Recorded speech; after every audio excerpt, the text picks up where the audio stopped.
qu'on avait partagé hier avec ceux qui étaient connectés hier. Bon, finalement, on a dit on va revoir le même thème pour que tout le monde puisse voilà, l'écouter, le comprendre, ce thème. Nous allons prendre nos Bibles dans Zacharie chapitre 7. À la fin du message, je vais donner le nom le thème. Mais ça va être un programme, ça va être quelque chose que...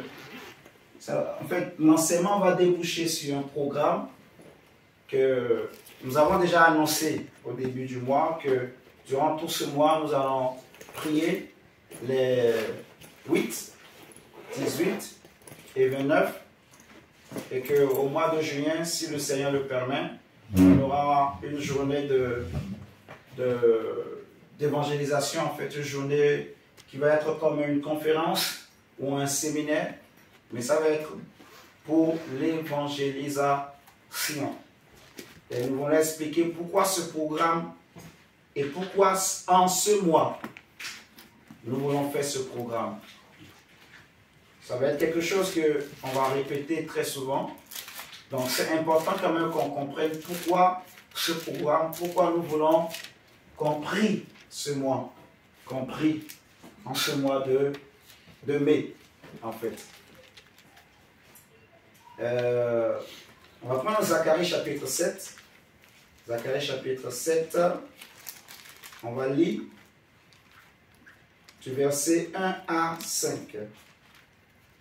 Zacharie chapitre 7, le verset 1 à 7. La parole de Dieu nous dit ceci.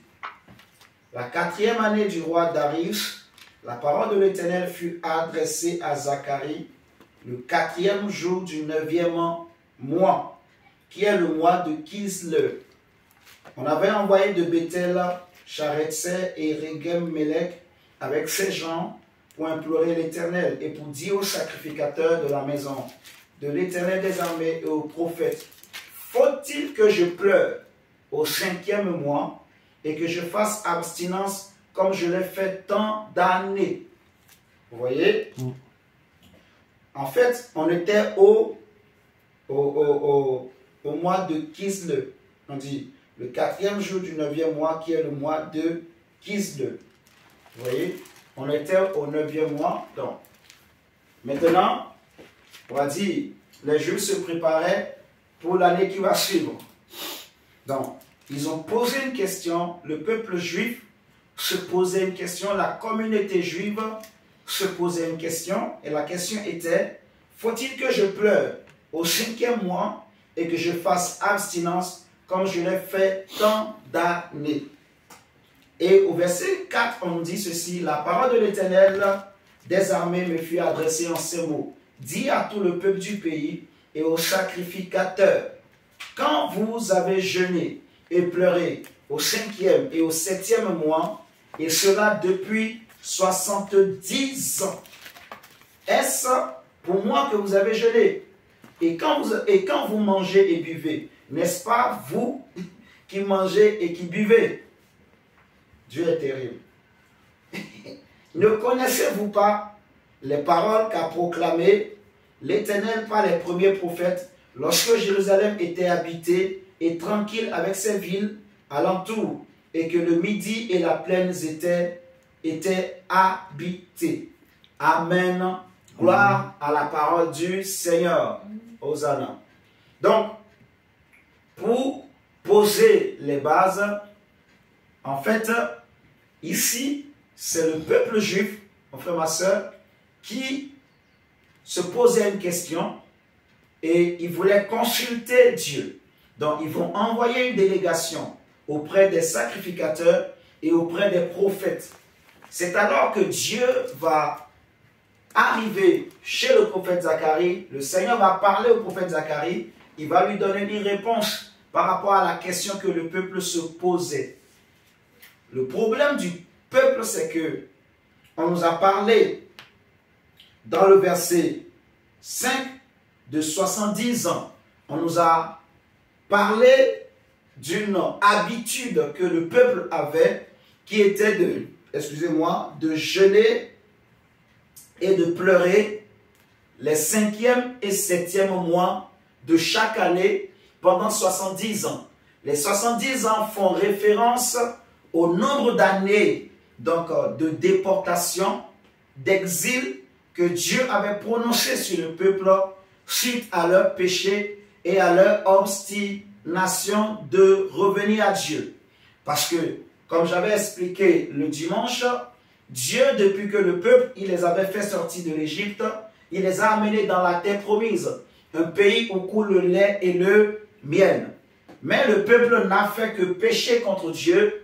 Dieu, au début, va instaurer donc la tradition des juges, mais à un moment donné, et voilà, nous connaissons les juges en Israël, à ce que chaque fois que le peuple péchait, voilà, Dieu les abandonnait, ils se repentait et le Seigneur suscitait un homme ou une femme pour les délivrer, pour les diriger. Et tant que cet homme-là est vivant, le peuple marchait bien, droit, mais dès que cet homme-là meurt, le peuple retournait dans ses vomis.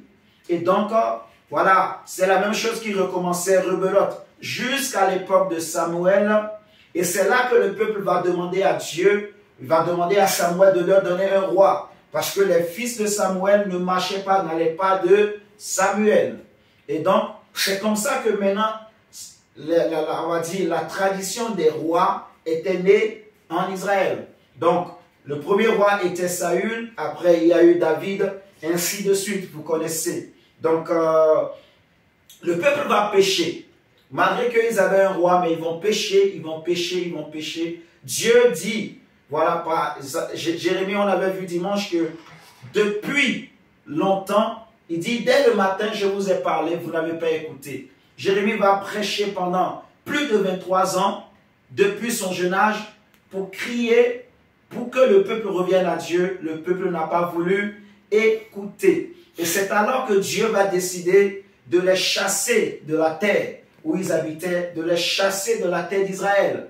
Vous voyez, Dieu va chasser le peuple, il va envoyer Nabucodonosor et son armée qui viendront pour déporter Israël, pour raser le pays d'Israël, vous voyez, pour détruire le premier temple qui était bâti par Salomon, le roi Salomon. Donc le Seigneur va chasser en quelque sorte Israël de leur terre. La terre d'Israël va vomir donc Israël, comment ça a été le cas des premiers peuples qui avaient habité dans la région. Alléluia. Amen. Donc, la volonté de Dieu, ça n'a jamais été que le peuple souffre. Mais c'est parce que le peuple n'a pas écouté. Vous voyez, on le voit dans Ézéchiel, le Seigneur va montrer à Ézéchiel comment la gloire de Dieu va quitter le temple, la gloire va quitter Israël. Vous voyez, donc Dieu n'était plus là. Et c'est pour ça que Dieu, il a envoyé, voilà, des peuples païens, des nations païennes pour détruire la ville. Parce que tant que Dieu était dans le temple, en fait, aucun autre peuple, aucune autre nation ne pouvait détruire Israël. Vous voyez, le Seigneur va dire que je place en Juda une pierre angulaire. Donc, quiconque tombera ou quiconque sur qui cette pierre tombera sera écrasé, sera brisé. Mais quiconque se confie en elle ne sera point confondu, vous voyez. Donc Israël, Juda, était devenu comme une pierre pesante, vous voyez, pour les nations dans le monde entier. Aucune nation ne pouvait détruire Israël tant que Dieu était là, vous voyez. Et pour les Juifs, le temple, Jérusalem, c'est l'image de la présence de Dieu. Quand les Juifs veulent adorer Dieu, s'ils veulent prier, ils priaient en direction de Jérusalem. Quand Salomon va bâtir par exemple le temple, dans la prière que Salomon a adressée à Dieu, il va dire que si le peuple a péché, ou s'il se trouve dans n'importe quel endroit du monde, de la terre, s'il se tourne vers ce temple et qu'il prie, que Dieu les exauce. Et Dieu a écouté la prière de Salomon. Mais le Seigneur va aussi dire que si le peuple péchait, ce lieu qui a été bâti par les mains d'hommes, lui n'habite pas dans les maisons faites par les mains d'hommes. Mais à cause de son peuple, il a accepté de venir habiter dedans. Donc si le peuple péchait, il va détruire, il va partir. Et c'est ce qui s'est passé en fait. Donc Dieu va quitter le temple, Dieu va abandonner son peuple à cause de leur péché. dont le peuple s'était retrouvé en exil comme au temps de l'Égypte. Vous voyez? Et donc, qu'est-ce qui s'est passé? Comme ils se sont retrouvés à l'étranger, ils avaient développé une habitude, en fait. Et c'est cette habitude-là que je trouve qui est bien et que nous aussi, en tant que chrétiens, nous pouvons copier pour aussi chercher, en fait, à nous rapprocher de Dieu. C'était quoi cette habitude? C'est que Jérémie avait dit que leur déportation va durer 70 ans. Les 70 ans correspondaient en fait à 70 années où le peuple n'a pas respecté le Shabbat. Alléluia. Ils ont refusé de respecter le Shabbat pendant 70 ans. Donc, en fait, la terre sur laquelle ils vivaient, normalement, cette terre aussi devrait, en fait, respecter le Shabbat. C'est la loi que Dieu avait donnée à Moïse. Vous voyez? Mais eux, ils ne respectaient pas ça. Donc, Dieu va dire, pour que la terre puisse récupérer, rattraper tout ce temps qu'il a perdu, je vous enlève de cette terre pour que la terre se repose. Vous voyez? En fait, autant d'années que vous l'avez empêché de se reposer. Je ne sais pas si vous comprenez le truc. C'est ce que Dieu a dit à Jérémie, et Jérémie l'a dit. Donc, après les 70 ans, Dieu lui-même va aller les chercher, les rassembler et les ramener dans la terre promise. C'est ce que Dieu a dit. Vous voyez? Donc, Israël, au début, il ne croyait pas que ce que Jérémie disait, que Dieu va vous chasser de cette terre, il ne croyait pas que vraiment ça allait arriver, en fait. Je ne sais pas si vous me comprenez ce soir. Le peuple prenait cela comme de la blague, comme un jeu. Un jeune Jérémie, un jeune homme qui vient, qui crie malheur, malheur tous les jours. Un homme qui, voilà, il est là, il ne mange pas, alors que tout le monde est en train de profiter de la vie. Lui, il est en train de faire, de jouer au prophète. Les gens ne le prenaient pas au sérieux. Vous voyez? Donc, il ne pensait pas que vraiment ce que cet enfant disait allait s'accomplir. Et comme c'est Dieu qui était derrière Jérémie, tout ce que Jérémie avait dit, c'est accompli. Dieu, tellement qu'il a été patient, et Israël n'a pas écouté la voix de Dieu. Israël a eu un cœur endurci. Dieu s'est décidé de les déporter. Vous voyez? Donc maintenant, la démarche que les enfants d'Israël, les communautés juives qui étaient éparpillées dans le monde, vous voyez? Donc la démarche qu'ils avaient, c'est que chaque année, pendant les 70 ans d'exil, chaque année, au 5e mois et au 6e mois, ils jeûnaient, tout le peuple, que ce soit les communautés qui étaient à Babylone, les communautés qui étaient dans un autre pays, ils jeûnaient chaque année. Et pourquoi ils jeûnaient? Ils jeûnaient pour chercher le bien de Jérusalem, de la montagne de Sion.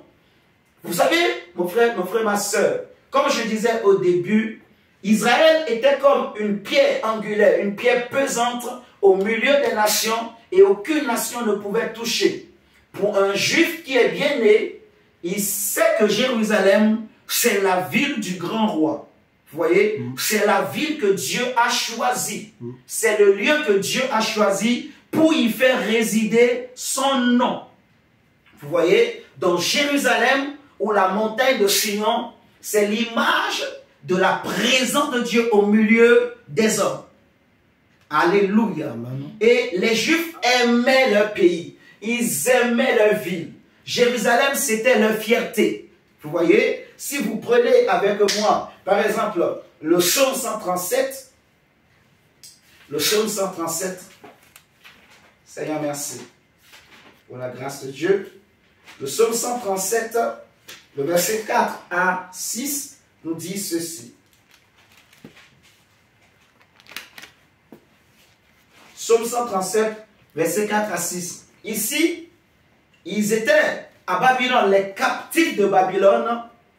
Les païens vont leur demander, chantez-nous les cantiques de Jérusalem. Chantez-nous les louanges que vous avez l'habitude de chanter à votre Dieu dans votre temple. Maintenant, ils vont répondre, comment chanterions-nous les cantiques de l'Éternel sur une terre étrangère. Si je t'oublie, Jérusalem, que ma droite m'oublie, que ma langue s'attache à mon palais. Si je ne me souviens de toi, si je le fais de Jérusalem, le principal sujet de ma joie. Oh my God, c'est fort mon frère. Ils disent que ma langue, justement, s'attache à mon palais, que je n'arrive pas à parler. Vous voyez?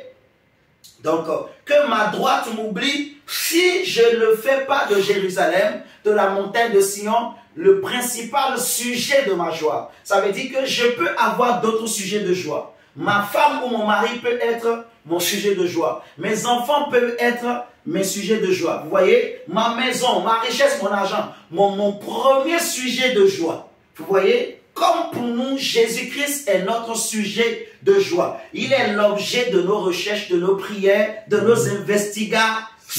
Alléluia. Donc pour les Juifs, Jérusalem était leur premier sujet de joie. C'est-à-dire que c'était l'amour de leur vie. L'amour de leur cœur. Ils aimaient ce lieu plus que tout. Ils tenaient à ce lieu plus que tout. Vous voyez, ils ne pouvaient pas penser, tu ne peux pas dire à un juif, vis loin de Jérusalem. Non.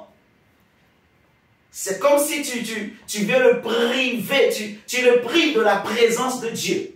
Et c'est ce que David va dire. Si vous prenez le psaume 122, par exemple, David dira ceci, que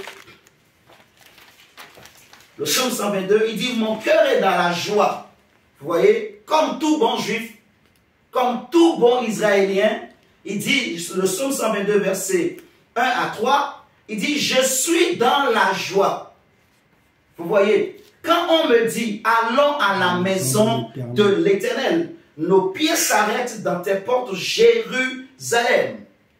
Jérusalem, tu es bâti comme une ville dont les parties sont liées ensemble. Vous voyez? Donc, David fait l'éloge de Jérusalem. Il dit qu'il est joyeux quand il sait qu'il va aller à Jérusalem. Il va aller dans le temple de Dieu. Il veut aller parce que pour aller adorer, les Juifs, pour eux, le lieu où il faut aller pour aller adorer, pour aller rencontrer Dieu, c'est à Jérusalem. C'est dans le temple. Vous voyez ce que je suis en train de dire? Donc Jérusalem pour eux, c'est leur premier sujet de joie. C'est le sujet principal de leur joie. Tu ne peux pas enlever ça à un juif. Jérusalem, on appelle aussi Jérusalem la ville du grand roi. Amen. Vous voyez? Et ce grand roi, ce n'est rien d'autre que Dieu lui-même et c'est le Messie également. Vous voyez? Jésus le dira. Si vous prenez le psaume 48 avec moi, le psaume 48, je donne les versets comme ça pour qu'on puisse comprendre bien vraiment la démarche de cet enseignement, la pensée qui est dans cet enseignement, pour que chacun de nous comprenne. Si nous comprenons la démarche des enfants d'Israël, nous aussi ça va nous aider par rapport à l'époque dans laquelle nous sommes en train de vivre aujourd'hui. Ça va nous aider dans notre démarche, dans notre recherche, notre soif de la présence de Dieu.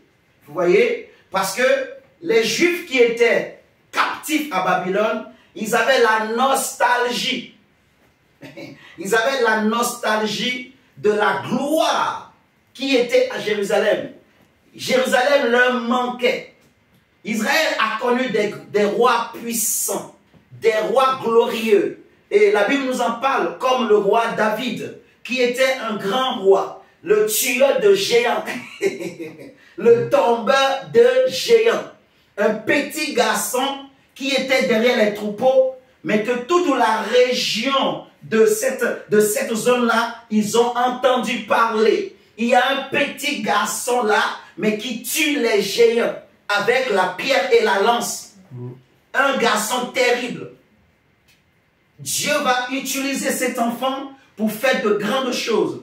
Et les gens savaient que dans cette région-là, il y a deux choses que les gens craignaient. En fait, le Dieu de ce lieu-là.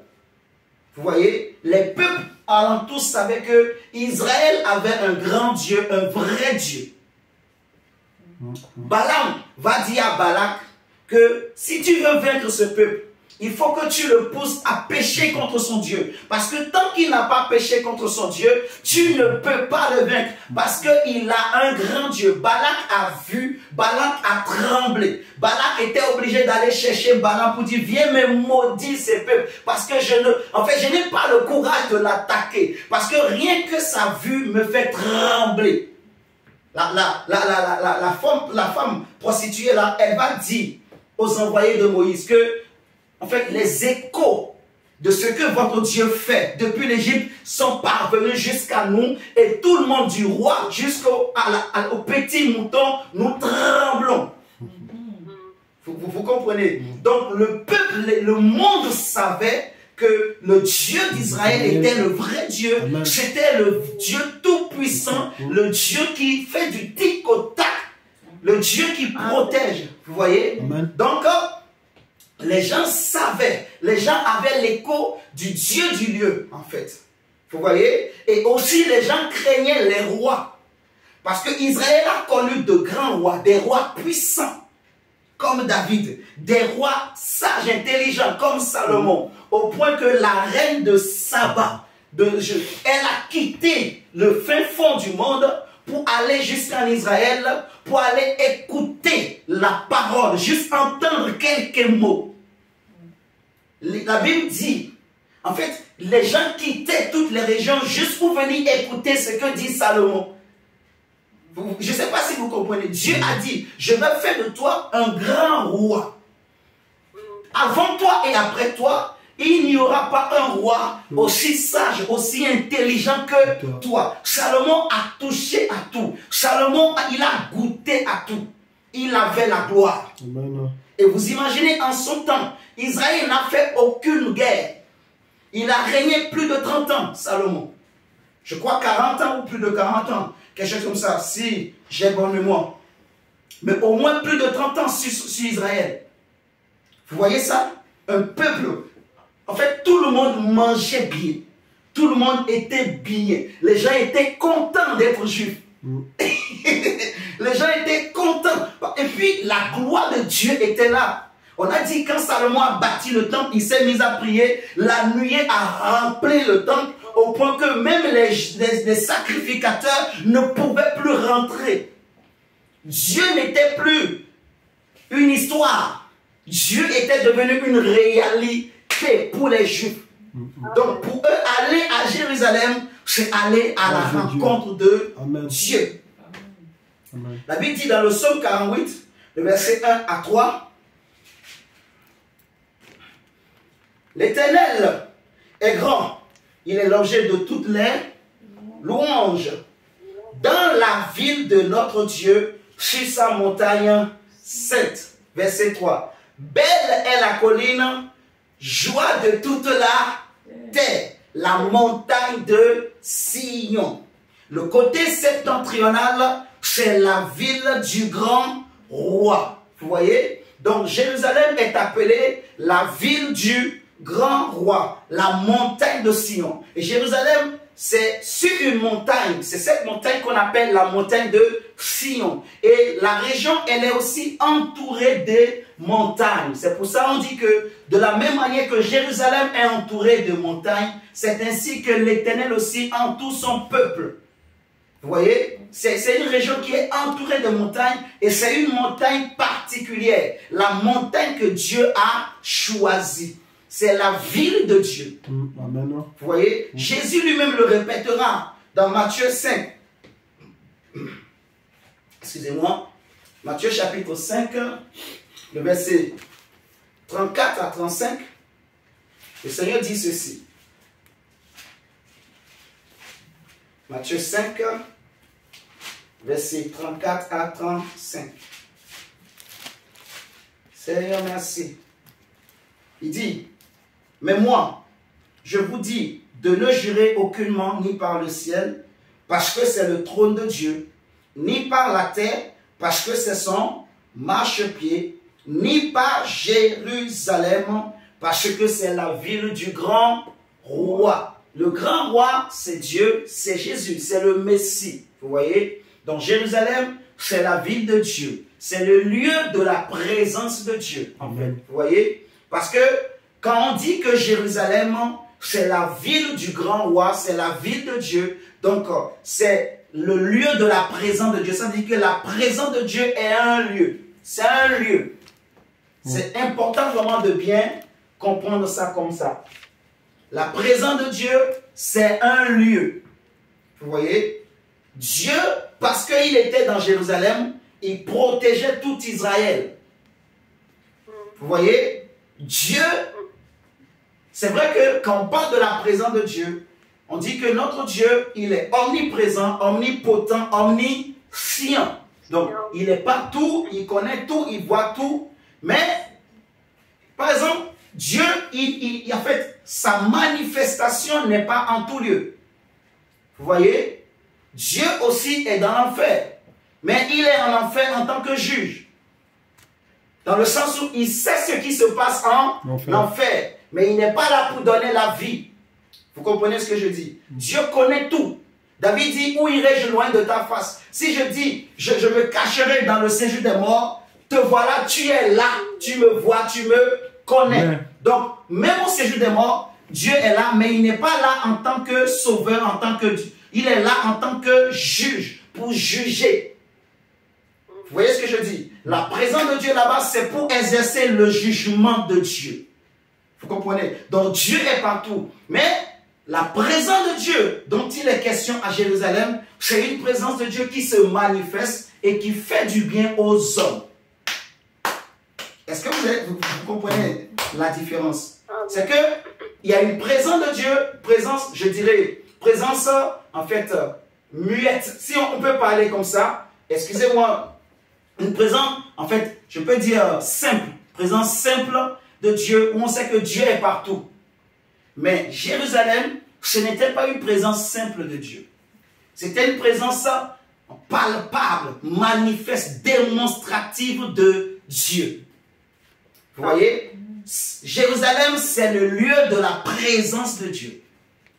La montagne de Sion, c'est l'image de la présence de Dieu. Donc, c'est un lieu. Dieu n'est pas partout. En fait, Dieu ne se manifeste pas partout.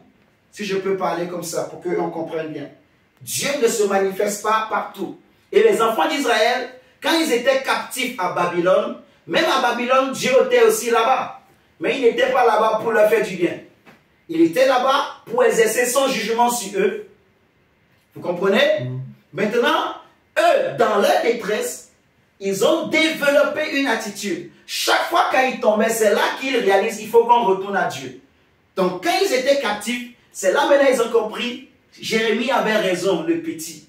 Donc maintenant, chaque année, au mois, au 5e mois et au 7e mois de l'année, ils jeûnaient et pleuraient et priaient pour que Dieu les ramène à Jérusalem. Vous voyez? Pour que Dieu les ramène dans leur pays. Ça filme, hein, mon gars? Ouais. Ok. Donc, Jérusalem, c'est la ville du grand roi. C'est le lieu de la présence de Dieu. Amen. On a vu comment David lui-même le dit, mon cœur est dans la joie quand on me dit allons dans la maison de l'Éternel. Et le problème, ou je dirais la raison, la démarche, la motivation de ce message, c'est que aujourd'hui, quand l'Église était née, mes frères et sœurs, l'Église que les premiers chrétiens, comme Paul et Pierre, ont connue, c'était une Église glorieuse. Vous voyez? C'était une Église puissante. La Bible nous dira que des hommes comme Étienne, un simple diacre, en fait, il pouvait manifester la gloire de Dieu. Il était rempli du Saint-Esprit, de sagesse, de puissance, de foi. Un homme comme Philippe arrive en Samarie, il va bouleverser toute la vie de Samarie. Même les magiciens se sont convertis par la prédication de Philippe. Il nous a dit que l'ombre de Pierre guérissait les malades. Et que même les mouchoirs qui touchaient le corps de Paul, quand on l'appliquait sur des malades, les malades étaient guéris. Amen. Les gens se précipitaient quand ils entendaient que Jésus, le Messie, arrive dans une région. Tout le monde courait, même les villes alentours, pour chercher à toucher ne serait-ce que le pan de sa robe. Jésus avait amené un bouleversement. Jésus avait amené un changement dans le monde. Vous comprenez ce qu'on est en train de dire? Oui, même les rois ont cherché à le rencontrer, à le voir, à l'écouter. C'était un homme qui était à contre-courant. Jésus a amené, comme j'ai souvent dit, une révolution. Il y avait une gloire, mais terrible, une puissance de Dieu, une présence de Dieu qui n'était pas comme ce que les pharisiens disaient. Parce que avant que Jésus n'arrive, parce que le peuple il baignait dans le péché. Vous voyez? Il baignait dans le péché. Mais Dieu, dans son amour, il va décider, comme il avait dit par la prophétie au prophète Daniel, il va envoyer son Messie pour purifier le peuple. Vous voyez? Et le Messie était arrivé, mais Israël n'a pas reconnu. La Bible nous dit que la parole de Dieu s'est faite chair, elle est venue habiter parmi les hommes. Pierre, l'apôtre Pierre nous dira que vous savez comment Dieu a oint de puissance et de force Jésus-Christ de Nazareth qui allait de lieu en lieu et qui faisait du bien aux hommes. Vous voyez, il guérissait tous ceux qui étaient sous l'emprise du diable. Les gens diront jamais homme n'a parlé comme cet homme. Jésus avait une présence. Jésus avait en fait un charisme. Jésus avait une personnalité. Jésus avait une autorité. La présence de Jésus, ça disait déjà aux démons que c'est fini votre règne. La présence de Jésus, même les féticheurs et les pharisiens, quand Jésus arrivait, eux-mêmes disaient c'est fini pour nous. Le peuple va suivre cet homme. Jésus a ressuscité Lazare. Et rien que Jésus, le fait qu'il a ressuscité Lazare, ça a mis en colère les chefs plutôt. Parce que à cause de Lazare, tout le monde ne voulait plus les suivre. Vous comprenez? Jésus, par sa présence, convainquait les gens. Amen. Parce qu'il avait quelque chose que les autres n'avaient pas. Il avait l'esprit. Dieu était avec lui. Amen. La gloire de Dieu était avec lui. Et après Jésus, on a vu les disciples. La manière dont Dieu a utilisé l'Église. La gloire que l'Église avait. L'église primitive, mes frères et sœurs. C'est comme Israël, quand Salomon avait bâti le temple. Mais le problème, c'est que l'église est tombée dans le péché.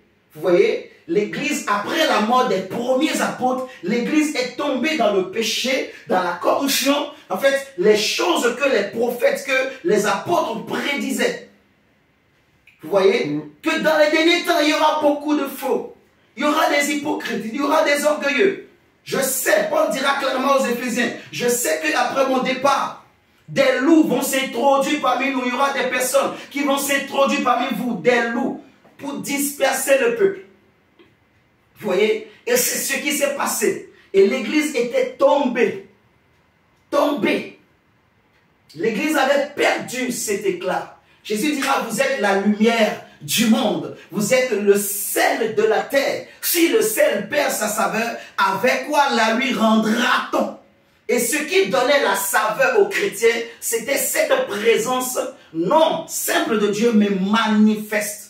Cette soif de la présence de Dieu, cette soif de plaire à Dieu qui faisait que Dieu lui-même se glorifiait. Les chrétiens étaient rentrés dans une habitude. L'église était rentrée dans... En fait, vous voyez, l'église de Jésus, Jésus dit, tu es pierre, sur cette pierre, je bâtirai mon église et les portes du séjour des morts ne prévaudront point contre elle. Il va dire à Nicodème que, en fait, si vous ne naissez d'en haut, vous ne pouvez voir le royaume de Dieu. Le vent souffle, tu entends le bruit, mais tu ne sais ni d'où il vient et ni où il va. Vous voyez? Donc quand l'église était née, elle était comme le vent et on ne pouvait pas la contrôler, on ne pouvait pas la maîtriser, on ne pouvait pas la mettre dans un vase. Mais malheureusement, quand les premiers apôtres sont morts, les hommes, l'ennemi par sa malice a réussi à caser l'église, à formaliser,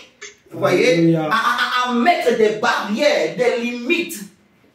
Du coup, l'esprit ne peut plus faire des choses. Du coup, en fait, ce n'est plus l'esprit, c'est maintenant les traditions, les religions. Paul va dire aux Galates, vous qui avez commencé par l'esprit, voulez-vous finir par la chair? Voulez-vous finir par les traditions? Donc aujourd'hui, en fait, l'Église a perdu quelque chose. J'insiste sur un point. La vraie Église de Jésus est cachée. L'ennemi ne peut pas la toucher. Amen. Vous me comprenez? Mais nous parlons de cette Église visible, des assemblées, des chrétiens, qui devraient être la lumière du monde, qui devraient impacter, porter le flambeau de la vie de la lumière. Vous voyez? De la même manière que les enfants d'Israël avaient péché, les chrétiens aussi avaient péché, tombé. Et ce qui m'a fait du bien, c'est que quand je regarde l'histoire de l'Église, oui, l'histoire de l'Église, nous voyons que à chaque époque, Dieu a toujours suscité des hommes et des femmes, vous voyez, qui sont animés par le même esprit, qui animaient les communautés juives de ce temps-là, vous voyez, parce que les hommes qui avaient ce souci de revoir Jérusalem, la Bible nous parle, vous voyez, ils ne sont pas restés les bras croisés, ils ont travaillé. Ils ont, chaque année, comme je disais, pendant 70 ans, ils priaient et jeûnaient. Vous voyez, des hommes comme Daniel, comme Zacharie, comme Agé, comme Josué, le sacrificateur, comme Zorobabel, comme Néhémie. Vous voyez, ils étaient animés par un esprit. Tous ces juifs dont on n'a pas écrit les noms. En fait, ce désir, cette nostalgie-là, cette soif-là de se dire, c'est encore possible de retourner à ce qu'on avait perdu. Vous voyez, c'est encore possible que Dieu nous ramène dans ce lieu-là, ce lieu de la présence de Dieu qu'on avait perdu. Alléluia. Et ils ont prié. Et c'est ça, en fait, qui est important.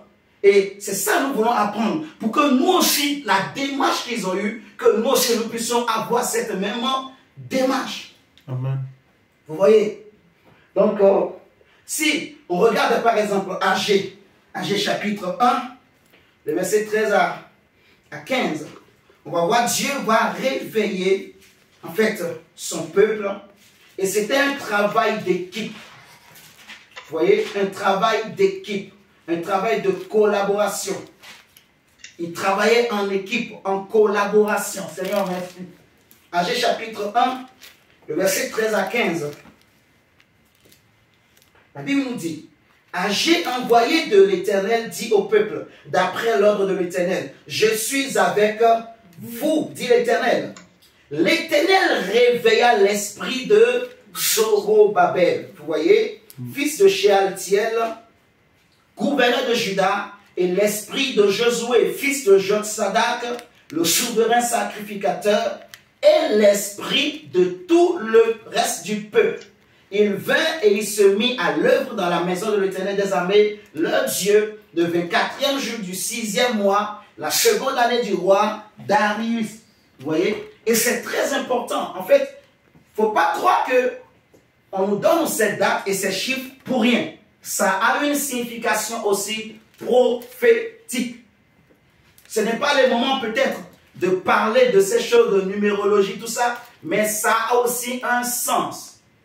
Alléluia. Amen. Ce n'est pas pour rien que c'est écrit. Il y a un sens. Après, si on ne connaît pas, il ne faut pas créer des choses. Alléluia. Amen. Mais il y a des sens. Il y a un sens derrière tous ces nombres, derrière tous ces chiffres. Donc, on nous dit que Dieu va réveiller Zorobabel, Dieu va réveiller Josué, Dieu va réveiller l'esprit de tout le peuple. Il va envoyer son serviteur, le prophète Agé, pour leur dire, je suis avec vous. Vous voyez, ça veut dire que c'était des hommes qui étaient animés par un esprit qui vient de Dieu. Est-ce que vous êtes en train de comprendre? C'était des hommes et des femmes qui étaient animés par une volonté qui est de Dieu, qui était de se lever pour rebâtir. Vous voyez? De se lever pour rebâtir ce qui était détruit, rebâtir ce qui était perdu. Est-ce que quelqu'un me comprend ce soir? Amen. Que Dieu nous ramène, que Dieu rassemble tous ceux qui étaient dispersés. Donc, ils priaient, ils étaient debout, ils étaient décidés. Vous voyez? Donc, ils sont nombreux. On a Esdras, on a Néhémie, on a Zacharie, on a Agé, on a Daniel, on a Zorobabel, Josué, le souverain sacrificateur, pour ne citer que ceux-là dont on connaît les noms. Mais il y en a beaucoup. Et ce qui était important, c'est que c'est l'esprit qui les animait. Dont on vient de lire dans Agé, c'est l'esprit de Dieu qui les animait. Vous voyez? C'est-à-dire que, mon frère, ma soeur, là où tu es, il y a des hommes et des femmes comme toi et moi qui ont soif et faim de la présence de Dieu. Amen, amen, des hommes amen. et des femmes qui veulent vivre la gloire de Dieu, qui veulent vivre cette gloire que l'Église primitive avait connue. Vous voyez ce que je dis? Amen. Et ces hommes-là, en fait, l'esprit qui met en eux ce désir-là, c'est l'esprit de Dieu. Amen. Je ne sais pas si vous me comprenez, mes frères et sœurs. L'esprit qui met en toi ce désir, ma sœur, l'esprit qui te fait révéler ce désir, l'esprit qui te fait voir que, regarde, ce que l'Église devait être, c'est ça. Ce que l'Église devait être, c'est ça. La Bible dit que le royaume de Dieu, ce n'est pas le manger et le boire, mais c'est la justice, la paix et la joie. Et Paul dira que le royaume de Dieu ne consiste pas en discours persuasif des hommes, mais en démonstration de puissance. Je suis venu au milieu de vous, Corinthiens.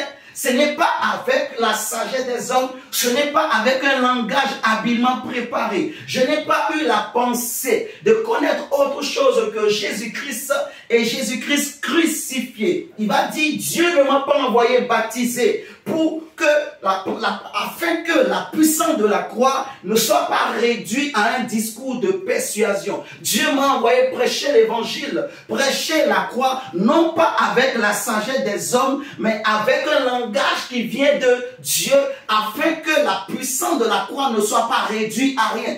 Il dit, je n'ai pas eu la pensée de connaître autre chose que Jésus et Jésus crucifié. Mais ma parole, ma prédication ne reposait pas sur les discours persuasifs des hommes, mais sur une démonstration, sur une manifestation de l'esprit et de la puissance de Dieu. Alléluia. Vous voyez? Donc, en fait, la présence de Dieu, ça nous amène une puissance, il y a une manifestation, il y a une action de l'esprit, il y a un mouvement de l'esprit de Dieu. Vous voyez? Et l'Église avait perdu ça.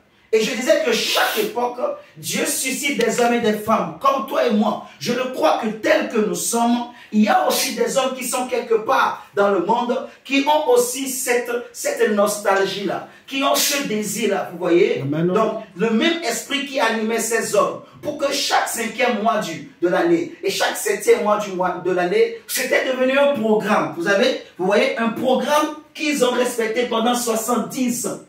Mon diacre, mes frères et sœurs, vous imaginez un programme, parce qu'ils ont soif de Dieu, en fait, ils veulent le réveil. En gros, c'est ça. Ils veulent le réveil. Donc, ils se sont donné eux-mêmes un programme. Chaque 5e mois et 7e mois de l'année, nous allons jeûner et prier. Nous allons prier uniquement pour Jérusalem. Nous allons prier uniquement pour que la gloire revienne. Vous comprenez ce que je dis?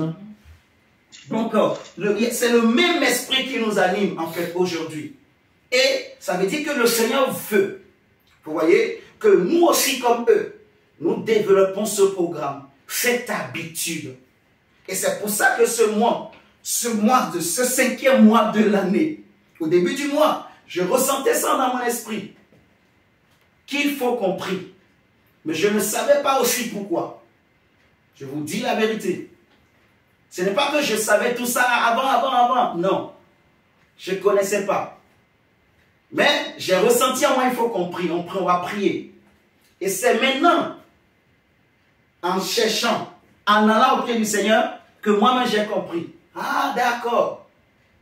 Vous voyez, pourquoi le Seigneur voulait qu'on prie le 5e mois de l'année? Parce qu'on est un peuple prophétique. On est un peuple que Dieu met à part parce que Dieu veut restaurer des choses, vous voyez, des valeurs. Dieu veut nous ramener à des choses qui étaient perdues. Dieu veut préparer. La Bible dit dans Matthieu 24, on l'avait lu hier, que Dieu va envoyer ses anges pour rassembler ces brebis qui sont dispersées. Parce que de la même manière que les enfants d'Israël étaient dispersés à cause de leur péché, Dieu a dit lui-même, il va les rassembler. Vous voyez, il va les rassembler et les ramener. Ça fait deux choses. Les rassembler et les ramener. Donc, nous aussi, Dieu est capable de rassembler, de ramener dans le lieu de la présence de Dieu. Amen. Vous voyez? Oui, mon frère, ma soeur. Il ne faut jamais dire, ah, moi, je suis déjà bien. Dieu est avec moi, je mange bien. Voilà, je vis les miracles, donc ça me suffit. Non, il ne faut jamais te dire que c'est suffisant la présence de Dieu que tu vis. Parce que dans la présence de Dieu, il y a des dimensions, il y a des niveaux, il y a des degrés. Vous voyez? De la même manière que dans le temple est composé de 3 parties. Mais le temple, c'est l'image de la présence de Dieu. Mais dans le temple, il y a encore 3 dimensions, 3 niveaux. Le parvis, le lieu saint et le lieu très saint. Et ce qui est dans le parvis, ce n'est pas ce qui est dans le lieu saint. Ce qui est dans le lieu saint, ce n'est pas ce qui est dans le lieu très saint. Dans le parvis, on a l'autel des sacrifices. Mais le chandelier est dans le lieu saint. Il n'est pas dans le parvis. Donc celui qui veut voir le chandelier, il faut qu'il aille dans le lieu saint. Et celui qui veut voir l'arche, il faut aller dans le lieu très saint. Alléluia. Amen. Donc mon frère, nous allons continuer. Il travaillait en équipe. C'était un travail d'équipe pour le bien de Jérusalem et pour le bien du temple. Si nous prenons, par exemple, nous prenons Ezra chapitre 7. Ezra chapitre 7, on va lire le verset 8 à 10. Ezra chapitre 7, c'est avant Néhémie. Ezra chapitre 7, verset 8 à 10.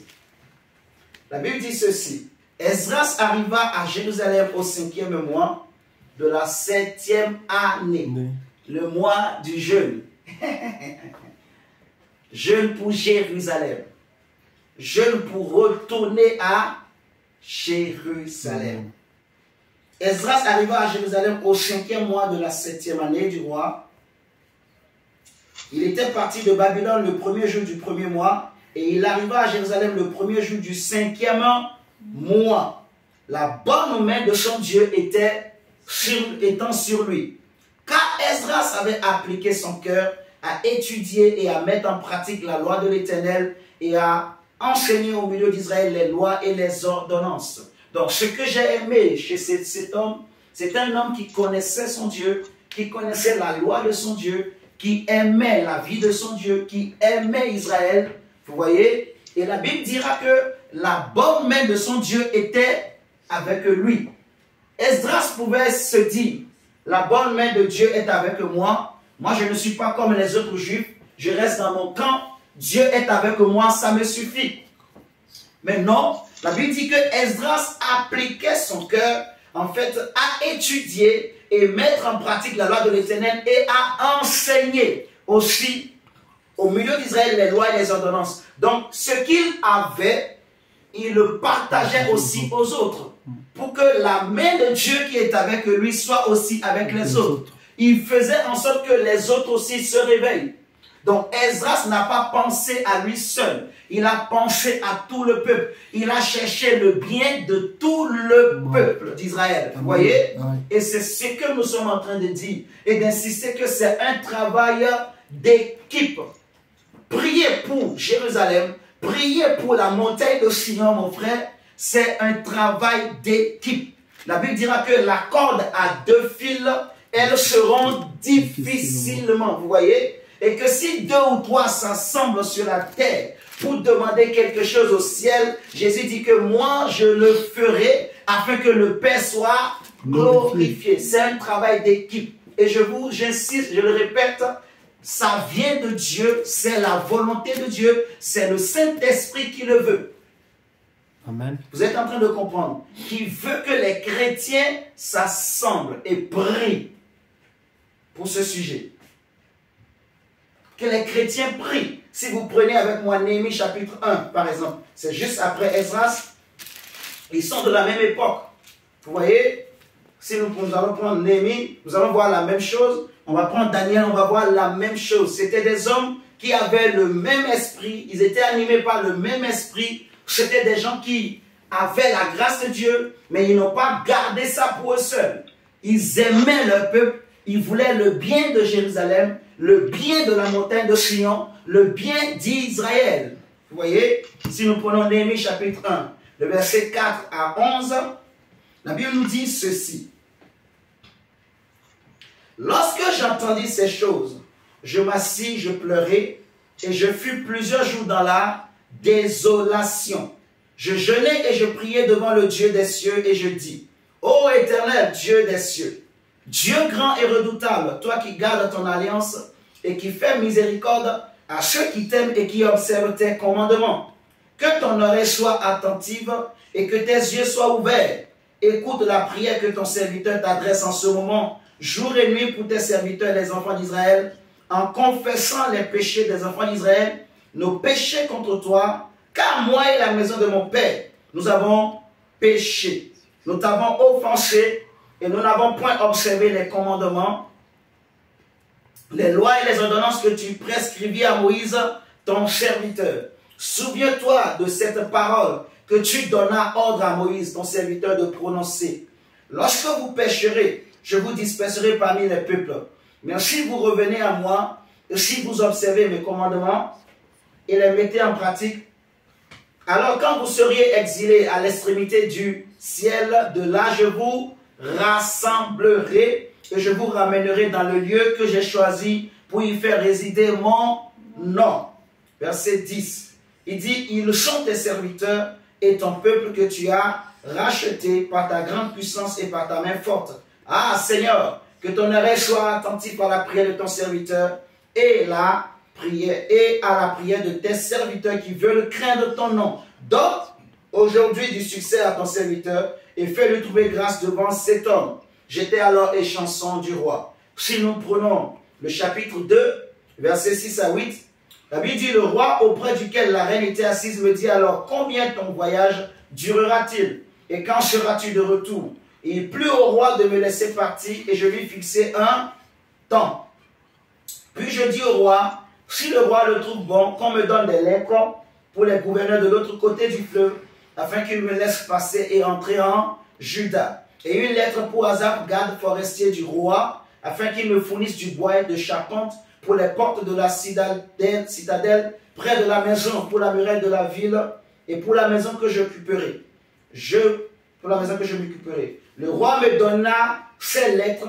Il va dire que, car la bonne main de mon Dieu était sur moi. C'est la même chose que nous avons vu de l'autre côté avec Esdras. Les deux étaient captifs dans des pays étrangers, mais là-bas où ils étaient, la main de Dieu était avec eux parce que c'était des bien-aimés de Dieu. C'était des hommes qui craignaient Dieu. C'était des hommes qui marchaient dans la volonté de Dieu. Vous voyez? Mais j'ai aimé la démarche qu'ils ont eue. Ils ont pensé à leur peuple. Ils ont pensé à Israël. Et ils ont cherché le bien d'Israël. Néhémie s'est mis à jeûner et prier pour Israël. Vous voyez? Comme tout le peuple a l'habitude de le faire au 5e et au 7e mois de chaque année pendant 70 ans. Néhémie aussi pouvait rester dans son coin. En plus, il travaillait au palais du roi. Il était bien. Il vivait bien. Il ne manquait de rien, même s'il était à l'étranger. Vous voyez? Il pouvait se dire, non, je suis bien là où je suis. S'il retournait en Israël, peut-être qu'il n'allait pas travailler dans un palais royal. Mais non, il n'a pas regardé tout ça. Vous voyez? Il avait le souci que la gloire revienne, que Jérusalem soit rebâtie. Vous êtes en train de comprendre. Donc c'est un travail d'équipe. C'est très très important. On le voit aussi si on prend Daniel 2, Daniel 9, le verset 2 à 3. Daniel va dire que si nous prenons Daniel chapitre 9, le verset 2 à 3. Daniel chapitre 9, le verset 2 à 3. Seigneur, merci pour la grâce de Dieu. Daniel 9, verset 2 à 3. Il est écrit, la première année de son règne, moi, Daniel, je vis par les livres qui devaient s'écouler 70 ans pour les ruines de Jérusalem, d'après le nombre des années dont l'Éternel avait parlé à Jérémie le prophète. Je tournai ma face vers le Seigneur Dieu, afin de recourir à la prière et aux supplications, en jeûnant et en prenant le sac et la cendre. Vous voyez? Donc, vous pouvez lire chez vous, le verset 15 à 19, toujours de Daniel. On voit Daniel qui va prier, qui va jeûner, supplier Dieu pour la reconstruction de Jérusalem. Pour que Jérusalem soit relevée, soit rebâtie. Vous voyez? Donc, c'est des hommes qui travaillaient en équipe. Ils étaient animés par un même esprit, qui est l'esprit de Dieu, qui voulait le bien de Jérusalem, de la montagne de Sion. Aujourd'hui, pour toi et moi, chrétiens, mon frère, ma soeur, en fait, Jérusalem, ce n'est plus un lieu physique. Vous voyez, cette présence de Dieu que eux, ils cherchaient en leur temps, mais que nous aussi, nous désirons aujourd'hui. Nous voulons que l'Église puisse revivre cette gloire que l'Église primitive avait connue. Jésus lui-même va dire que celui qui croit en moi, il fera les choses que je fais et il en fera même de plus grandes. C'est vrai que ça va être difficile à l'Église de faire même le cas de ce que Jésus a fait. Parce que la Bible dira que, que si il fallait écrire tout ce que Jésus a fait, même le monde entier ne suffira pas pour contenir tous les livres. Donc Jésus a fait de grandes choses, mon frère, ma soeur. Mais on comprend que le désir de Christ, c'est que ses disciples vivent sa gloire. Vous voyez? Dieu le veut, mon frère, ma soeur. Dieu veut que l'Église vive cette gloire. Et il est dit que dans les derniers temps, je répandrai de mon esprit. Vous voyez? Et avant que l'Église ne soit enlevée, en fait, Jésus ne reviendra pas chercher une Église faible, une Église morte, une Église, en fait, fatiguée. Non. Jésus reviendra chercher une Église vivante, une Église forte, une Église puissante, une Église debout, vous voyez, une Église sainte et pure. Ça veut dire qu'avant l'enlèvement de l'Église, Dieu va réveiller des hommes et des femmes comme vous et moi. Dieu va répandre son huile, Dieu va répandre son esprit de réveil. Dieu va amener un réveil, vous voyez. Et je disais qu'à chaque époque, vous voyez, le Seigneur réveillait toujours. Il suscitait des hommes et des femmes comme vous qui étaient animés par le même esprit qui animait Daniel, Esdras, Josué, ainsi de suite. Et au travers d'eux, le Seigneur réveillait l'Église pour que le flambeau ne s'éteigne pas, pour que la lampe de l'Église ne s'éteigne pas. Alléluia. Donc, dans ces temps où nous sommes, parce que les signes sont en train de se manifester devant nous, les prophéties sont en train de s'accomplir, Dieu veut aussi répandre son huile, répandre sa pluie de réveil, de son esprit de grâce et des dons sur nous. Vous voyez, c'est pour ça que le Saint-Esprit veut que l'Église, que les chrétiens s'assemblent, que les chrétiens se lèvent, vous voyez, pour prier.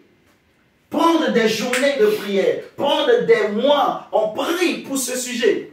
Vous voyez, nous allons vivre le réveil, la gloire de Dieu, ce que les premiers chrétiens ont vécu. Alléluia. Oh, je crois, mon frère, ma soeur, je crois en ces choses. Jésus va dire dans Jean chapitre 4, il va dire à la femme samaritaine, dans Jean chapitre 4, le verset, je crois, 25, si je ne me trompe pas, attendez, je vais redonner le vrai verset, le bon verset, verset 21 plutôt. Jean chapitre 4, verset 21. Jésus dit, femme, lui dit Jésus, crois-moi, l'heure vient où ce ne sera ni sur cette montagne, ni à Jérusalem que vous adorerez le Père. Vous voyez? Donc, avant que Jésus n'arrive, le lieu de la présence de Dieu, c'était Jérusalem physique. Est-ce que vous comprenez? Mais quand Jésus arrive, il change les choses. Il dit que ce n'est plus Jérusalem physique. Vous voyez? Il va dire à la femme que, voilà, crois-moi, l'heure vient où ce ne sera ni sur cette montagne, ni à Jérusalem, que vous adorerez le Père. Vous adorez ce que vous ne connaissez pas. Nous adorons ce que nous connaissons. Car le salut vient des Juifs.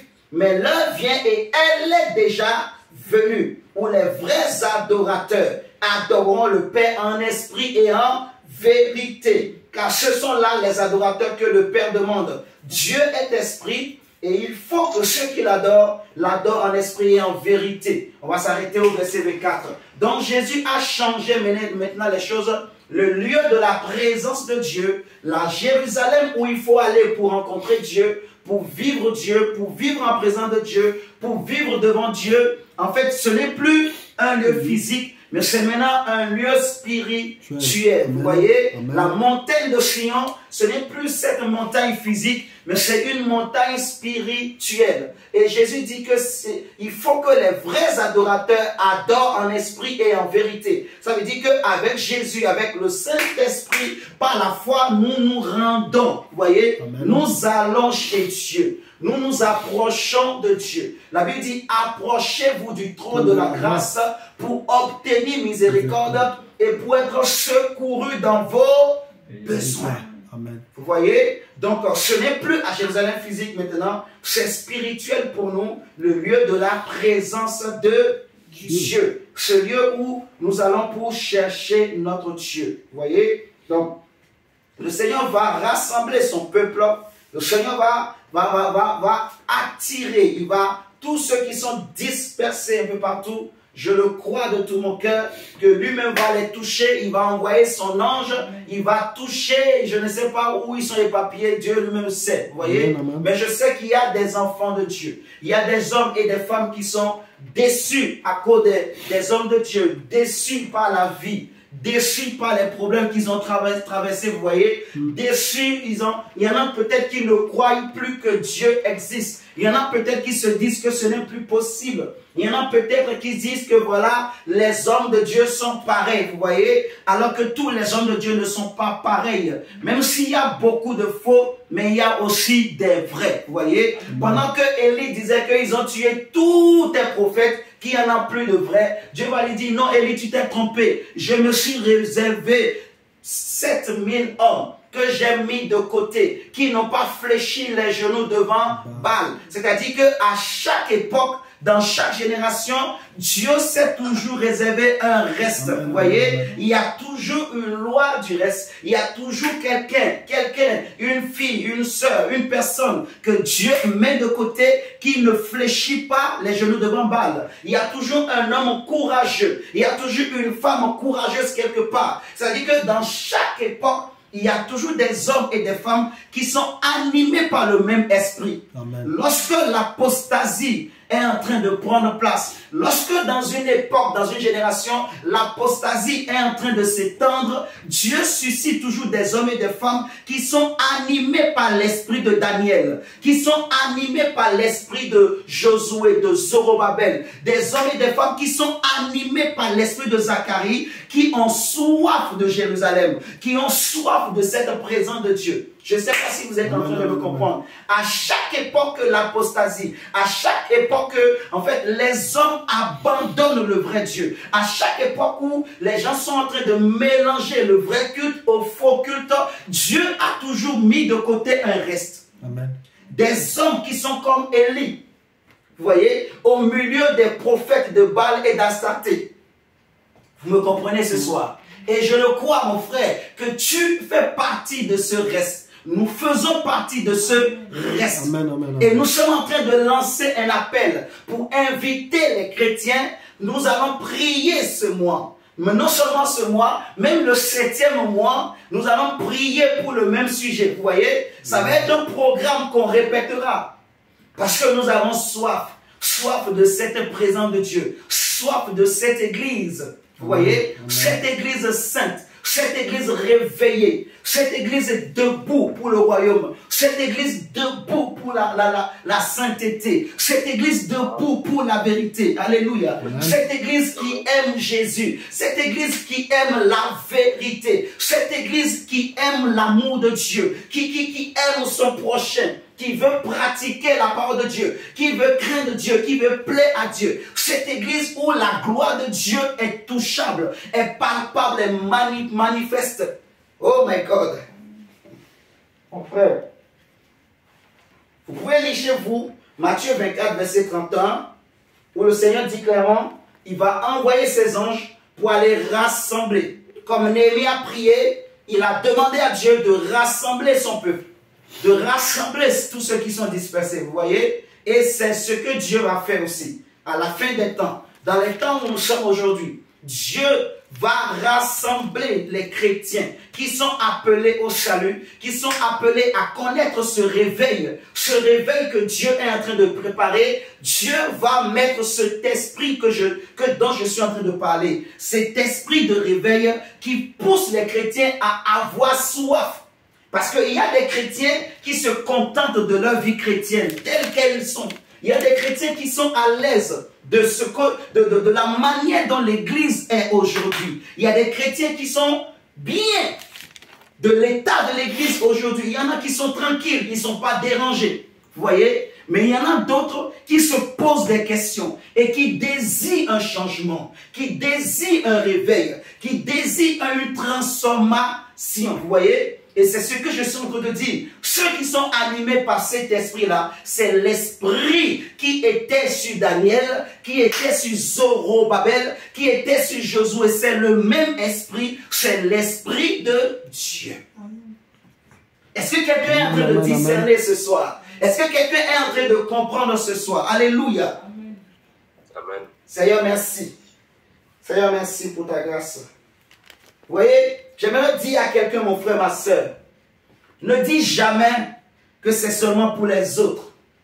Si tu es chrétien, si tu es chrétienne, ne dis jamais que non, c'est une affaire des évangélistes, c'est une affaire des pasteurs, des docteurs. Non. Peu importe ton titre, peu importe ton âge, peu importe ton sexe, j'aimerais dire à quelqu'un ce soir que cette affaire te concerne aussi. Alléluia. Amen. Peu importe ton âge, crois-moi, cette affaire te concerne. Peut-être que jusqu'à présent, tu ne réfléchissais pas comme ça. Tu ne pensais pas comme ça. Mais Dieu ne te condamne pas. Dieu veut que tu réalises que avant que l'église soit enlevée, Dieu va déverser en fait la pluie de son esprit. Dieu va réveiller des hommes et des femmes pour les préparer. Vous voyez? Parce que Jésus ne viendra pas chercher, je le répète, une église faible, une église morte, non. Mais il reviendra chercher une église vivante, puissante. Vous voyez? Donc, cette affaire te concerne. C'est ce que les gens vont dire à Esdras. Dans Esdras chapitre 10, prenons Esdras 10, le verset 3 à 4. Les gens vont nous dire à Esdras, notre frère, il est écrit, Esdras 10, verset 3 à 4. On va lui dire, faisons maintenant une alliance avec notre Dieu pour le renvoi de toutes ces femmes et de leurs enfants, selon l'avis de mon Seigneur et de ceux qui tremblent devant les commandements de notre Dieu, et que l'on agisse d'après la loi. Lève-toi, car cette affaire te regarde. Cette affaire te regarde. Nous serons avec toi. Prends courage et agis. Mon frère, je répète, c'est un travail d'équipe. La corde à 2 fils, à 3 fils seront difficilement. Vous voyez, c'est un travail d'équipe. Beaucoup, en fait, il faut que nous tous, nous soyons conscients et que nous soyons animés par cet esprit, ce désir, cette soif-là de vivre la gloire de Dieu, de vivre ce que l'Église avait vécu au commencement. Vous voyez, on a dit à Esdras, cette affaire te concerne, lève-toi. Le Seigneur dit dans Éphésiens 5, verset 14, justement, lève-toi d'entre les morts. Prenons Éphésiens chapitre 5. Verset 14. Éphésiens 5, verset 14. Seigneur, merci. Éphésiens 5, verset 14. Il est écrit.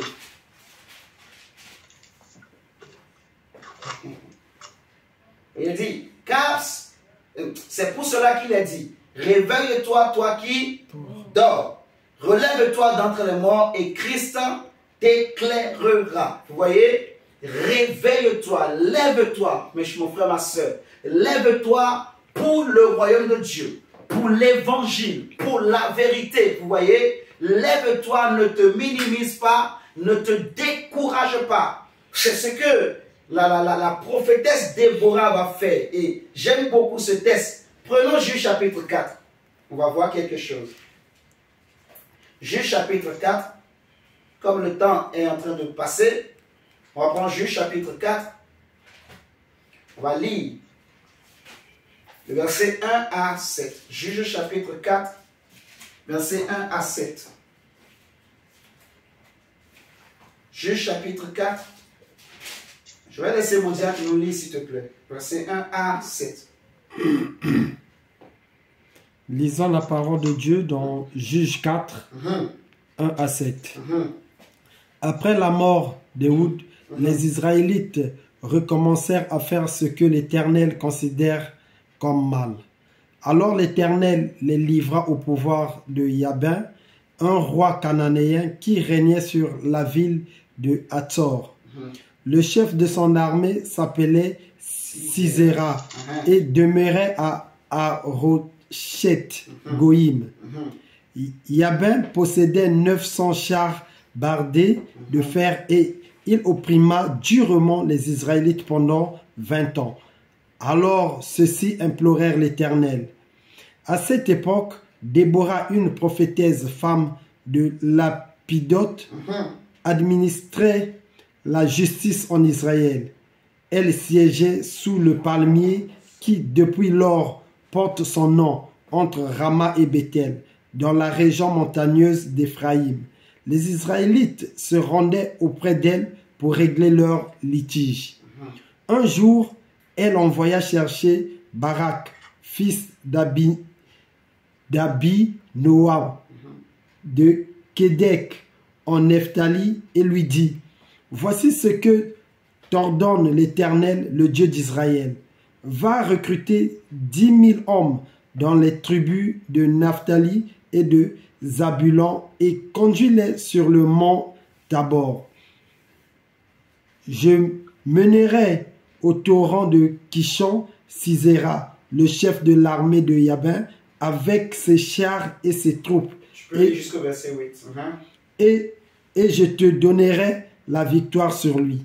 Barak répondit à Déborah, si tu m'accompagnes, j'irai, mais si tu ne viens pas avec moi, je n'irai pas. Amen. Amen. Maintenant, prends le verset, prends le chapitre 5, le verset 7.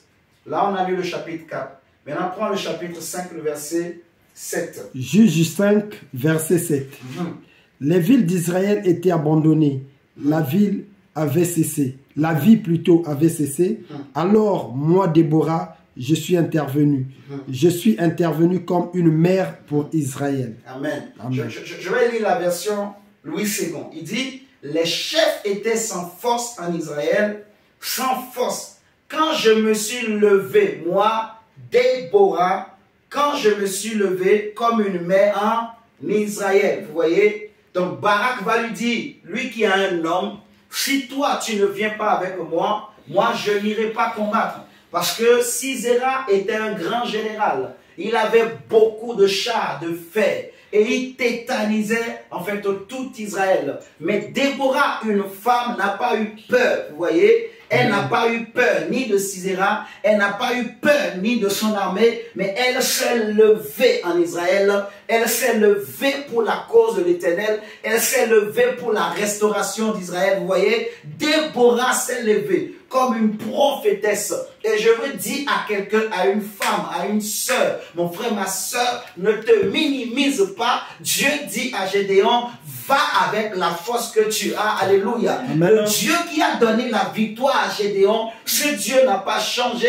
L'esprit qui avait animé Gédéon, l'esprit qui avait animé Déborah, cet esprit ne meurt jamais. Déborah est mort, mais l'esprit là ne meurt pas. Alléluia. Amen. Et l'esprit là est avec avec nous ce soir. Et je veux dire à quelqu'un, cet esprit va s'attacher à toi. Amen. Tu vas quitter ce lieu. Après cette prière, quelque chose va changer dans ton esprit, femme. Quelque chose va changer en toi. Amen. Parce que je crois, mon frère, que nous qui sommes là, parmi nous, il y a des Déborah. Là où les chefs étaient sans force, là où les chefs étaient épuisés, découragés. Vous voyez, les chefs, c'est l'image des hommes de Dieu, de ceux qui sont élevés en dignité, qui se contentent de ce qu'ils sont en train de vivre, qui se contentent de l'état de l'Église, qui ne cherchent pas à faire des efforts, qui ne cherchent pas à crier à Dieu, qui ne cherchent pas à vivre autre chose. Vous voyez, ils sont à l'aise comme ils sont, parce qu'ils mangent bien, parce qu'ils vivent bien, ils reçoivent la dîme,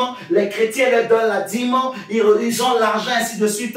Mais nous ne sommes pas de ceux-là qui ont perdu la force. Amen. Nous ne sommes pas de ceux-là qui ont perdu le zèle. Mais nous sommes de ceux-là qui se confient en Dieu. Amen. Alléluia. Pour sauver leurs âmes. Et je veux te dire, mon frère, ma soeur, que la même force qui avait animé Déborah, ce soir, Dieu va te le donner. Amen. Cet esprit qu'on appelle l'esprit prophétique, l'esprit des prophètes et des prophétesses, je prie ce soir que cet esprit vienne sur toi au nom de Jésus-Christ de Nazareth. Amen. Mon frère, Déborah dit, je me suis levé comme une mère. Je me suis levé en Israël, tu vois. Donc, ne regarde pas ton âge, mon frère, ma soeur. Ne regarde pas ton état. Ne regarde pas ta situation. Ne dis pas que qu'est-ce que moi j'ai. Ne dis pas que je suis le plus petit, de la plus petite famille en Israël. Alléluia. Amen. Même si tu viens de la plus petite famille en Israël et que tu es aussi le plus petit, mais Dieu peut te choisir. Amen. Paul dit aux Corinthiens que regardez au milieu de vous. Dieu n'a pas choisi les choses qui sont sages. Dieu n'a pas choisi les choses qui sont fortes sur le monde. Mais il a pris les choses viles et les choses faibles pour glorifier son nom. Alléluia. Amen. Mon frère, l'esprit là est là. L'esprit là est en train de circuler. L'esprit là est avec nous ce soir. L'esprit de réveil, l'esprit des prophètes, l'esprit là qui amène les gens à se lever pour l'évangile, pour la vérité. Cet esprit là est avec nous. Amen. Et ce soir, Dieu va le communiquer à quelqu'un. Au nom de Jésus. Amen. On va prendre... on va terminer bientôt. On va prendre 2 ou 3 tests. On va prendre 2 Rois, chapitre 1. 2 Rois, chapitre 1. 2 Rois, chapitre 1. 2 Rois, chapitre 1. Le verset 9 à 12. 2 Rois, chapitre 1. Le verset 9 à 12. La Bible dit, il envoya vers lui un chef de 50 avec ses 50 hommes. Ce chef monta auprès d'Élie qui était assis sur le sommet de la montagne et il lui dit, homme de Dieu, le roi a dit, descends. Élie répondit au chef de 50, si je suis un homme de Dieu, que le feu descend du ciel et te consume, toi et tes 50 hommes. Et le feu descendit du ciel et le consuma, lui et ses 50 hommes. Acasia envoya de nouveau vers lui un autre chef de 50 avec ses 50 hommes. Ce chef prit la parole et dit à Élie, homme de Dieu, ainsi a dit le roi, hâte-toi de descendre. Élie leur répondit, si je suis un homme de Dieu, que le feu descende du ciel et te consume, toi et tes 50 hommes. Et le feu de Dieu descendit du ciel et le consuma, lui et ses 50 hommes. Prenons Exode chapitre 24. Exode chapitre 24. Le verset 9 à 18. Exode chapitre 24. Le verset 9 à 18. La Bible nous dit ceci. Moïse monta avec Aaron, Nadab et Abihu et 70 anciens d'Israël. Il vit le Dieu d'Israël. Sous ses pieds, c'était comme un ouvrage de saphir, transparent comme le ciel lui-même dans sa pureté. Je disais tout à l'heure que la présence de Dieu, c'est un lieu. Et dans ce lieu, il y a plusieurs dimensions. Vous voyez? Élie, c'était un homme de montagne, un homme qui vivait au sommet des montagnes. Et parce que Élie comprenait le secret du sommet de montagne, Élie n'a pas voulu rester au milieu de la montagne ou en bas de la montagne, non. Lui, il se met au sommet de la montagne. Et le chef, donc le roi a envoyé un chef pour lui dire descends. Élie a dit non, ce n'est pas moi qui dois descendre. C'est le feu qui descendra et te toucher. Je ne descendrai de la montagne que si l'Éternel me dit descends. Parce que si l'Éternel lui-même me dit descends, alors le Dieu que j'ai rencontré au sommet de la montagne, il descendra lui-même avec moi.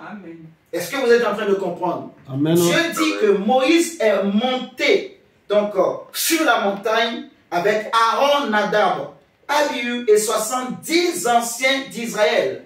Et il vit le Dieu d'Israël sous ses pieds. C'était comme un ouvrage de saphir transparent, comme le ciel lui-même dans sa pureté. Il n'étendit point sa main sur l'élite des enfants d'Israël. Il vit Dieu et il mangeait et but. Donc, ils ont connu une présence de Dieu. Nadab, Abihu, Aaron et les 70 anciens à côté de Moïse et de Josué. Et de Josué, ils ont connu une présence de Dieu. Et remarquez, cette présence de Dieu qu'ils ont connue, ça a fait qu'ils ont mangé et ils ont bu. Ils ont mangé et ils ont bu dans cette présence de Dieu. Le verset 12 nous dit que l'Éternel va dire à Moïse, monte vers moi sur la montagne et reste là. Je te donnerai des tables de pierre, la loi et les ordonnances que j'ai écrites pour leur instruction. Moïse se leva avec Josué qui le servait et Moïse monta sur la montagne de Dieu. Donc remarquez que Dieu va appeler Moïse de monter encore plus haut. Moïse a pris Josué, il va laisser les 70 avec Nadab, Abihu et Aaron et Hur, il va les laisser. Donc au premier niveau de la montagne qu'ils étaient arrivés, Moïse va laisser les autres. La Bible nous dit au verset 14, il dit, Moïse monta, verset 13, et Moïse monta sur la montagne de Dieu. Il dit aux anciens, attendez-nous ici. Vous voyez, il dit aux anciens, attendez-nous ici, jusqu'à ce que nous revenions auprès de vous. Voici Aaron et Hur resteront avec vous. Si quelqu'un a un différend, c'est à eux qu'il s'adressera. Vous voyez, Moïse monta sur la montagne, et la nuée couvrit la montagne. La gloire de l'Éternel reposa sur la montagne de Sinaï et la nuée la couvrit pendant 6 jours. Le 7e jour, l'Éternel appela Moïse du milieu de la nuée. L'aspect de la gloire de l'Éternel était comme un feu dévorant sur le sommet de la montagne, aux yeux des enfants d'Israël. Moïse entra au milieu de la nuée et il monta sur la montagne. Moïse demeura sur la montagne 40 jours et 40 nuits. Donc, quand Moïse a pris Josué, arrivé à un niveau, en fait, Dieu va lui dire, monte au sommet. Et Moïse va laisser Josué. Nous voyons on nous dit que c'est Moïse seul qui est entré dans la nuée. Vous êtes en train de comprendre. Ça veut dire qu'il y avait 3 dimensions. Vous voyez, le premier niveau où ils avaient laissé les anciens et Aaron et Hur. Le deuxième niveau où Moïse a laissé Josué et le sommet. Ceux qui sont restés en bas, cette présence de Dieu qu'ils ont connue leur a permis de manger et de boire. Mais la présence de Dieu qui a donné la loi, la présence de Dieu qui faisait que le visage de Moïse changeait d'aspect, ce n'était pas la présence qu'ils ont rencontrée en bas de la montagne. Est-ce que nous sommes en train de comprendre? Amen. La présence de Dieu qu'ils ont touchée en bas de la montagne, ils n'étaient pas en contact avec la nuée. La gloire était descendue, la gloire a couvert la montagne. Mais Moïse est monté dans la nuée. On nous dit que Moïse est entré au milieu. Moïse a pénétré la nuée. Vous comprenez ce soir? Donc, c'est cette présence que Moïse est allé toucher qui faisait que quand il descendait, la Bible nous dit que l'aspect de son visage changeait. Et Jésus va prendre Jacques, Jean et Pierre. Il les a menés sur une haute montagne. Si vous lisez Matthieu 17, Luc 9 ou Marc 9, vous allez voir. Il va les amener sur une haute montagne. La Bible dit que pendant qu'ils priaient, subitement, Moïse et Élie, les types de prophètes, les deux hommes qui, en fait, qui vivaient au sommet des montagnes. Vous voyez, Dieu va faire qu'ils vont apparaître et Jésus, son aspect a changé. Jésus a pris la gloire de Dieu. La gloire s'est posée sur son corps, sur ses vêtements. La Bible dit que son aspect a changé, mais c'est au sommet de la montagne. Vous êtes en train de comprendre. Ça veut dire que la présence de Dieu, il y a des dimensions dans la présence de Dieu. Il ne faut jamais te contenter de ce que tu as déjà connu. Dieu est plus grand que ce que j'ai déjà connu. Amen. Dieu est plus grand que ce que toi et moi nous avons déjà connu. Amen. Il y a encore des choses à découvrir dans la présence de Dieu. Il y a encore une autre gloire. La Bible dit que, en fait, un bruit appelle un autre bruit au gré de tes ondées. Une vague, vous voyez, appelle une autre vague au gré de tes ondées, de ta soif, de ton désir. Et je crois que l'esprit qui animait ces hommes, le même esprit nous anime ce soir. Amen. Nous allons nous lever pour prier. Il y a des sujets de prière. Je vais nous donner, nous allons noter seulement, comme le temps est passé. Mais nous prierons par rapport à ça un autre jour, ne vous inquiétez pas. C'est un programme que le Seigneur nous met à cœur vraiment. On va prier tout le mois. Le 18 mai, le jeudi, c'est un jeudi je crois. Le 18 mai normalement. C'est le jeudi de la semaine prochaine. On sera en ligne de 9h à 13h pour prier par rapport à ce sujet. Je crois que le Seigneur va nous faire du bien. Vous voyez, le 29 mai aussi, c'est un jour férié. On va aussi profiter de cette occasion pour prier également. Et le mois de juin, nous allons organiser un programme. Et même le 7e mois de l'année aussi, on va prier par rapport au même sujet. Vous voyez, c'est une habitude qui est une bonne habitude. C'est une démarche qu'ils avaient, qui est une bonne démarche. Je ne sais pas si vous êtes en train de comprendre. De chercher la présence de Dieu. Donc, je vais nous donner des sujets de prière. Nous allons prier pour que le Seigneur justement rassemble. Déjà, premièrement, on va prier pour demander pardon pour le péché de tous les chrétiens parce que vraiment, la démarche c'est de prier pour le corps de Christ. Nous voulons prier pour le corps de Christ. Ce n'est pas seulement pour nous, mais c'est pour l'Église, le corps de Christ en fait. Que le Seigneur pardonne les hommes de Dieu qui sont tombés, les chrétiens que Dieu pardonne, Parce que c'est parce que l'Église est tombée bas que cette gloire, en fait, je ne sais pas comment je vais le dire. En fait, aujourd'hui, les gens se posent la question, c'est qui est le vrai, qui est le faux, ainsi de suite, parce qu'il y a beaucoup d'abominations. C'est les signes des temps de la fin, mais dans ce cacophonie, dans ce cafouage, Dieu également réveille des hommes et des femmes. Vous voyez, Dieu répand son esprit de réveil pour réveiller, pour mettre à côté un reste. Donc, nous allons prier. Parce que nous croyons que Dieu va rassembler son armée, son équipe. Donc, prions que Dieu pardonne les chrétiens, que Dieu pardonne. Et deuxièmement, nous allons implorer la miséricorde de Dieu, implorer la grâce de Dieu pour l'Église. Implorer la grâce de Dieu pour l'Église.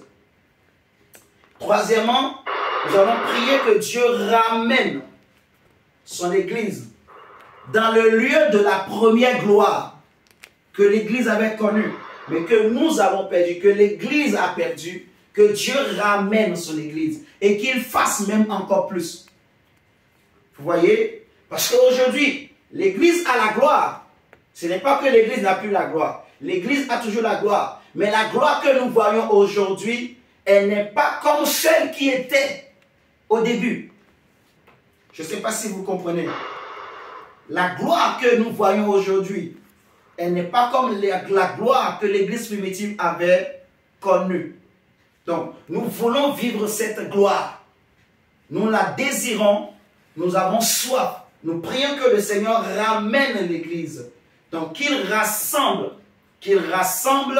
qui rassemble tous ses enfants, qui sont animés par cet esprit, et même ceux qui étaient endormis, que Dieu les réveille, qu'il les rassemble, qu'il rassemble son Église pour le grand départ, et qu'il les ramène dans le lieu de la première gloire, au nom de Jésus-Christ de Nazareth. Nous allons demander, quatrièmement, que la bonne main de Dieu soit sur tous les chrétiens, pour l'évangélisation en fait. Pour que l'évangélisation ne soit plus un discours de blabla. Pour que là où les gens vont pour aller évangéliser, que Dieu lui-même, dès qu'un chrétien se mettra à parler, que la puissance du Saint-Esprit se manifeste. Vous voyez, nous ne prions pas seulement pour nous, non. Nous avons le souci pour le corps de Christ. Donc, que le Seigneur étend sa bonne main sur tout chrétien dans le monde pour l'évangélisation. Que l'évangélisation ne soit plus un moment de discours de blablabla. Non, mais que ce soit un moment où Dieu démontre la puissance de l'évangile, la puissance de la croix. Que l'évangélisation soit un moment où Dieu démontre la puissance de la croix. Vous voyez? Voilà. Et puis, cinquièmement, on va demander que le Seigneur donne du succès. Qu'il donne le succès pour l'évangélisation toujours. Qu'il donne le succès aux chrétiens pour l'évangélisation. Qu'il donne le succès pour gagner beaucoup d'âmes. Pour gagner beaucoup d'âmes pour le royaume de Dieu. Vous voyez? Que le Seigneur donne du succès. Le succès pour l'évangélisation. Que la puissance de Dieu accompagne les chrétiens. Même les jeunes chrétiens. Les chrétiens nouvellement convertis. Que la puissance de Jésus les accompagne. Que les signes et les miracles les accompagnent. Que Dieu donne du succès dans l'évangélisation dans les nations au nom de Jésus-Christ de Nazareth. Si nous avons noté, nous allons nous lever pour dire merci à Dieu pour ce moment de prière. Excusez-moi, j'ai dépassé de 5 minutes. Je m'en excuse. Nous serons là demain pour la prière comme d'habitude. Et comme je vous ai dit, chacun commence à prier. Mais nous allons prier les autres jours. On va, par rapport à ce programme, on a encore réunion le 18 et le 29 pour prier sur ce thème. Là, on prendra le temps, comme on a donné l'enseignement, on prendra le temps, on va prier. Le Seigneur va donner d'autres sujets de prière, tout ça. Mais en réécoutant l'enseignement, vous allez comprendre vraiment la démarche et nous allons prier par rapport à ça pour le corps de Christ dans le monde. Amen. Amen. Donc, disons merci à Dieu pour sa parole qu'il nous a encore donnée ce soir. Disons merci à Dieu. Prions que l'esprit qui était sur Daniel, sur Esdras, Néhémie, l'esprit qui était sur Zorobabel, l'esprit de l'Éternel des armées, l'esprit qui amène le réveil, que cet esprit-là se répande dans le monde, se répande sur les chrétiens, que l'Esprit de Dieu soit avec nous, qu'il nous garde, qu'il nous protège au nom de Jésus. Élevons la voix et prions. Et disons merci à Dieu pour ce moment. Seigneur, que la gloire et l'honneur et la louange et l'adoration et la puissance te reviennent, Seigneur. Merci. Merci, Seigneur, pour ce moment. Merci pour la parole. Merci parce que tu nous as aidés à partager encore cette parole. Parce que c'est le Dieu, papa, qui n'arrête pas nous surprendre, qui n'arrête pas nous apprendre, nous enseigner, éternel Dieu. Merci, Seigneur, papa, pour Seigneur, on avait cette pensée, ce désir. Oh Seigneur Jésus, papa, aide-nous un peu pour le corps de Christ, aujourd'hui, tu nous as donné, Seigneur, un appui Dieu, papa, rassemble qui nous permet de pouvoir prier, justifier, oh Seigneur, cette démarche. C'est pour cela que nous te bénissons, Seigneur. Tu as ajouté la connaissance à notre connaissance encore ce soir. Seigneur, nous te remettons cette demi-heure entre tes mains. Nous prions que Seigneur Jésus, tu nous gardes, tu nous protèges, veille sur chacun de nous, sur nos âmes, sur nos familles, sanctifie tout au repas que nous avons mangé. Souviens-toi de nous si tu revenais cette nuit pour chercher ton église. Que Seigneur, ton esprit de réveil soit avec chacun de nous. Seigneur, loin de nous l'apostasie, la lourdeur, le sommeil. Au nom de Jésus-Christ de Nazareth, nous disons Amen. Amen. Amen, amen, amen. Amen.